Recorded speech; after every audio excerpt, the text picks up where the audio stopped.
In the chapter Alternative Centers of Economic and Political Power, there is a topic which is very simple as well as important.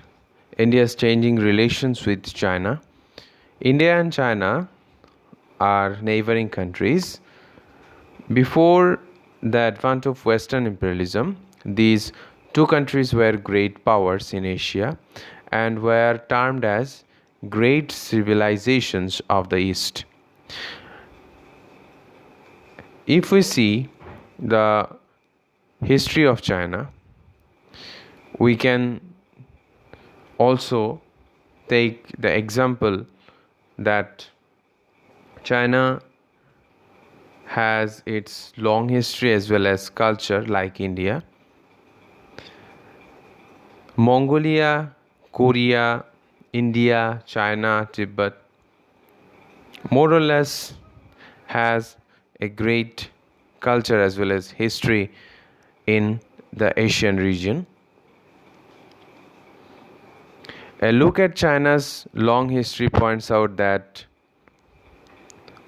all these countries like India, Mongolia are more or less similar in their cultural aspect. Similarly, the emperors and kings of India also succeeded in spreading their influence outside India, and we find for China it is for Mongolia, Korea, and other some areas. But interestingly, the area of influence of China and India rarely overlapped. As a result, there was no conflict between India and China. However, in 20th century, when these two countries faced each other and started opposing certain policies of each other, they found it difficult to formulate an an amicable foreign policy or relatively good foreign policy. India achieving freedom from British imperialism and China expelling foreigners from its territory provided a ray of hope for developing countries to have their own model of development. In the meantime, friendly relations developed between these two countries and the slogan Hindi Chini Bhai Bhai became very common. But this friendship did not last long. The border dispute between the two countries transformed these friendly relations into an armed conflict. The dispute over the territory in Ladakh region has dogged the two countries since the 1950s. China's overtake of Tibet in 1950 also worsened the situation. Moreover, these two countries engaged in a direct war in 1962 because of disputes related to areas of Arunachal Pradesh, Aksai Chin, Ladakh. The India-China relations deteriorated because of this war. The diplomatic relations between India and China did not improve till the end of 1976. But with the change in Chinese leadership in 1970s, the relationship between the two countries started improving. India and China's relationship was more pragmatic than ideological. In 1981, the two countries had a series of talks to solve border issues. It is interesting that after the end of the Cold War, the relationship between these two countries improved.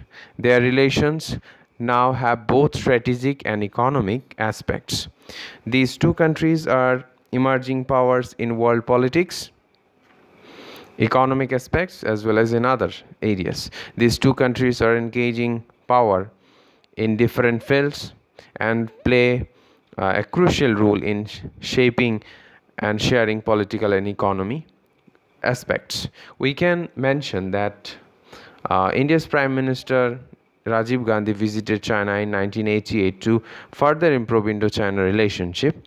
before starting the liberal model of Indian economy in 1991. During this visit, the two countries agreed to stay away from conflict and maintain a peaceful atmosphere in the border areas. They also talked about cultural exchanges and cooperation in science and technological spheres. Moreover, four border posts were opened up to improve trade between the two countries. Since 1999, the mutual trade between the two countries has been increased by 30% annually. The two countries have also been adopting similar policies in international institutions like World Trade Organization.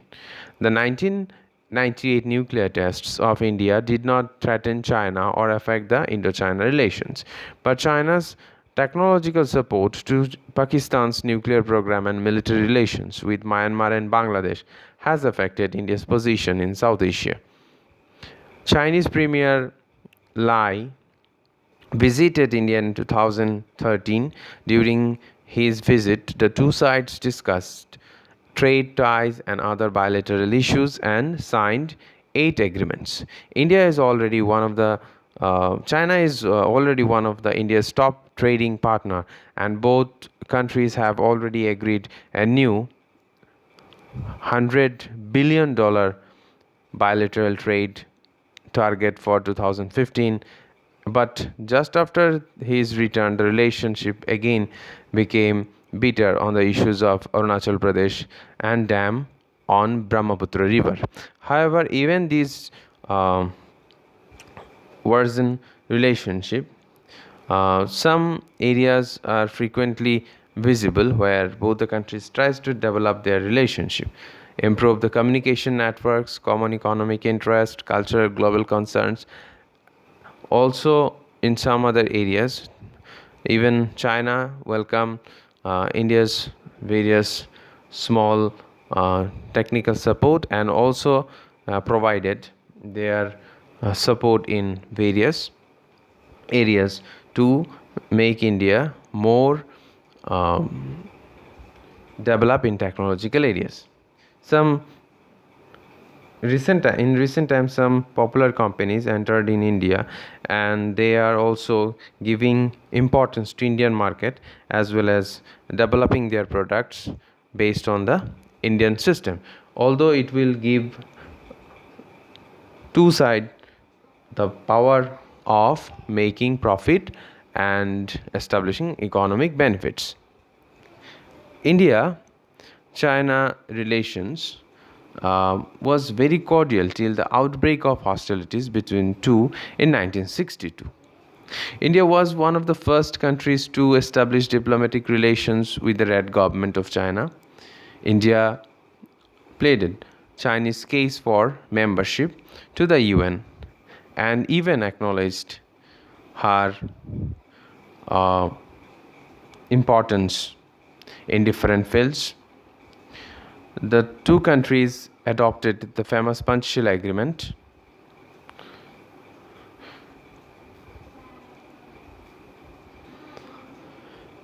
But in some cases, we find good relations as well as bad relations. The relations started getting bitter after India gave asylum to Dalai Lama, who fled from Tibet following an uprising. China continued to violate Indian borders and ultimately mounted full-fledged attack in 1962, which ended in a military debacle for India. During the India-China conflict, India got help from both USA and USSR. The Afro-Asia countries also tried to bring India and China together for settlement of disputes and submitted to Colombo Plan, which was accepted by India, but China accepted with certain reservation. The Sino-India, that means China-India conflict, led to close relations between China and Pakistan. The two countries concluded agreements regarding boundaries. China provided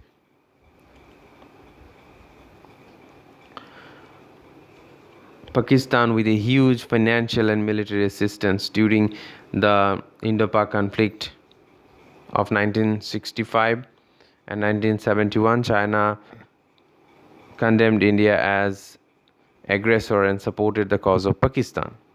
In 1967, the relation between India and China deteriorated following incidents of violence against the members of Indian embassy in Peking and declaring one diplomat as a spy. This led to identical repercussion in India. In spite of all these differences, India has always left the door open for negotiation. So these things are based on some data, some assumptions, as well as some controversies. So all these things needs to clarification, so that in future the two countries can attain a good relationship by making a better way of friendship and eliminating all the evils in between them, all the toxic relation between them, and try to establish a better society for both the countries, because both the countries are the one of the largest populated country in Asia, as well as having neighbor state, and moreover the countries should have to promote an egalitarian social outlook so that they can live together and make a good bond and can help each other. However, due to Chinese ambition to dominate the Southeast Asia, and her aspiration for leadership of the communist world, the relation between the two could not be normalized. But as China is our powerful next door neighbor, India must continue to improve her relations with China. And for China also it is important. The present Janata government has already expressed its desire to improve relations with China,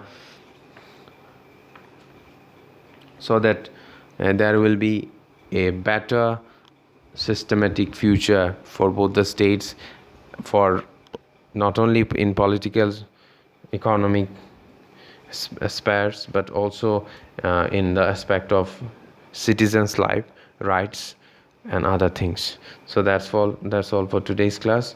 Okay, chutti.